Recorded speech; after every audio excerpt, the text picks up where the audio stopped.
other shelter had the Hi opportunity guys, to interact with a number of shelterees. I just threw my cups away because they're really cracked. So really, I want to make my own stack cups out of paper cups.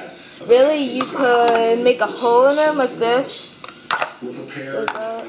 or you can make like little holes in it. But really, I prefer that you just cut a really big hole in it. So really, you'll grab a knife like this from your kitchen, or a butter knife, and anything else. You will hold it like this, stab the corner like that, and you saw it. Shelter needs not only pre-storm, but if we have the type of major or record flooding that we're anticipating, we may have shelter needs post-storm, where the additional capacity available of workers at many. You have to like push it a little bit. And that's why having the Jersey City Armory, which could hold about 750 additional folks, and the Izod Center, which could probably hold a little bit more than double that, comfortably with cots, have been requisitioned by us, and we're standing those places do the same thing. Having them prepared so that we can move them at a moment's notice. We focused again at these shelters on taking care of those who need assistance because they don't have anywhere else to go.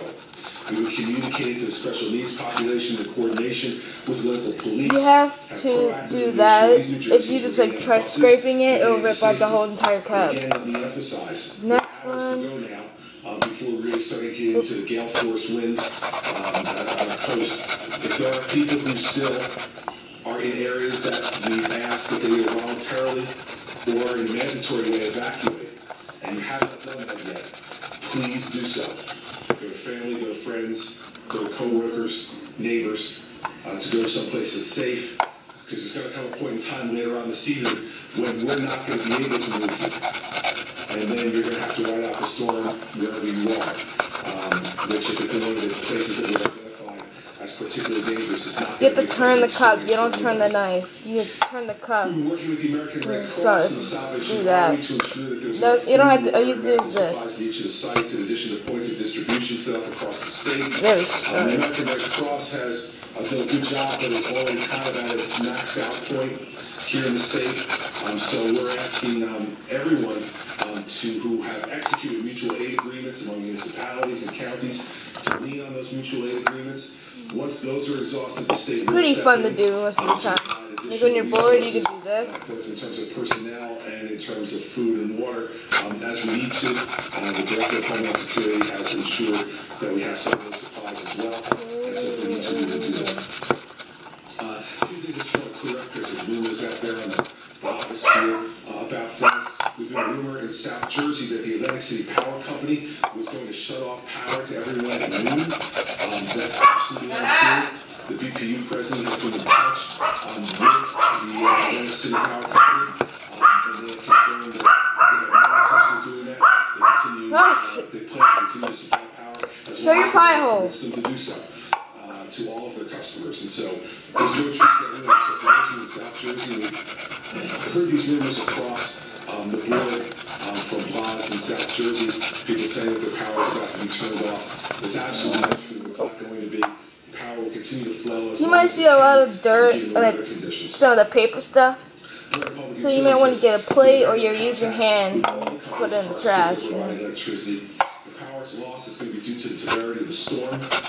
With regard to nuclear power plants, Oyster Creek has made the decision to power capacity as a precautionary measure. This is because they're projecting that winds will be up to or exceeding 75 miles an hour at the Oyster Creek site. Their protocols required for them to power down once winds reach unsustained level of 75 miles per hour or over. So they're beginning to do that. They've informed both the Board of Public Utilities and the DEP of their plans. Commissioner Martin and BP President Solomon have been in touch with the folks at Oyster Creek, and they've been advised of their execution on the protocols. We do not expect any of those similar issues with Hope Creek. We do not expect the winds to reach that level at Salem or Hope Creek. So I don't know if they're the same. Capacity, so let's see. Before I take questions, let me just commend a few people already. First and foremost, the people of the state, as I said before, we're living in Cape May, Atlantic, Bush, and Monmouth counties along the shore. you, in the main, have listened to our advice. And I think that when the storm is over, you're going to be happy that you did. But as governor, I want to tell you that you've made my job easier by doing what you've done and responding to the calls that we have given for you to evacuate. Thank you for it. Secondly, I want to thank the county officials across the state. They have been in vain extraordinarily responsive. We've had some exceptions, but for the most part, county officials have been extraordinarily responsive in terms of coordinating both their decision-making and on information flow with us at the state. I thought that was a hurricane coming.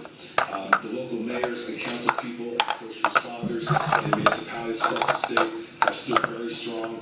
The calls we had this morning were outstanding with these folks. They are ready to work. They're ready to try to make sure they protect the people they need to protect.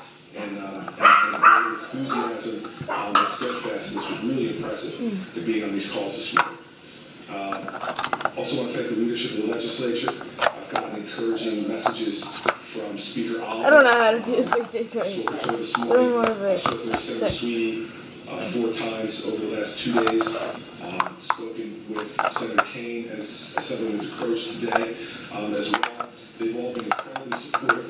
We also had a conference call with all the members of the legislature. About half of them came on to the call, and we were able to brief them in full about what's going on so that they can be fully informed and be able to best serve their constituents. I thank them for the work that's done on these calls. And as you know, we've had 2 phone calls. We've invited all elected officials across the state for briefings. We've had 2 in the last 2 days. I'll have a 3rd one later on this afternoon. And both of those first 2 calls, we had over 500 elected officials. Each one of calls from across the state. Where they had the opportunity to brief and also answer questions.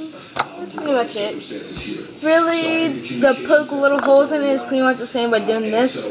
But really, this one might be a little more fun because you get to use a knife. And safe and sound.